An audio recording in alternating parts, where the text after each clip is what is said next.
And money 2 பேரும் பேசிக்க மாட்டாங்க அப்படின்ற விஷயம் நமக்கு தெரியும். ஆனால் அவங்க இப்போ பேச ஆரம்பிச்சிருக்காங்கன்ற மாதிரி சில பல அறிகுறிகள் இருக்குது. என்னன்னு பார்த்தீங்கன்னா, பிக் பாஸ் கொண்டாட்டத்தில் பேசிப்பாங்களோ அப்படின்ற மாதிரி எதிர்பார்த்தோம். ஆனால் அதில் சைலண்ட்டாக லைட்டாக ஒரு ஆக்ஷன் காட்டுறாங்க. மணிக்கிட்ட கால் சரியாயிடுச்சு அப்படின்ற மாதிரி அந்த வீடியோவும் நான் பார்த்துருந்தேன். ரவீனா அண்ட் விக்னேஷ் வந்து ரீல்ஸ் போன வாரம் போட்டிருந்தாங்க.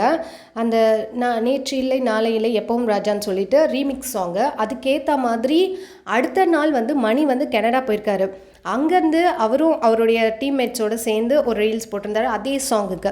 அதே மாதிரி இப்போது ரவீனா நேற்று ஒரு சாங் போட்டிருந்தாங்க. அந்த பிரபுதேவோட சாங்கு ஹிட்டல்லக்கான்னு சொல்லிட்டு இந்த சாங் ட்ரெண்டிங்கான ஒரு மியூசிக்கு. அதுக்கு ரவீனா அண்ட் விக்னேஷ் ஆடியிருக்காங்க. அடுத்த நாள் மணி அதே சாங்குக்கு அவரும் வந்து அந்த ஷேர் பண்ணியிருக்கார் வீடியோ போட்டு. ரவீனா அம்மா முன்னாடி பேசாத மாதிரி இருக்காங்களோ, ஏதோ பர்சனலாக பேசிகிட்டு இருக்காங்க அப்படின்ற மாதிரி தான் இருக்குது. விரைவில் இந்த மாதிரி அப்டேட்ஸ் வேணும்னா நம்ம சேனலை மறக்காம சப்ஸ்கிரைப் பண்ணிக்கோங்க. பிடிச்சிருந்தா லைக் போட்டுக்கோங்க. உங்கள் ஃபீட்பேக்ஸை கமெண்ட் மூலிமா தெரிவிச்சுங்க. தேங்க்ஸ் ஃபார் வாட்சிங்.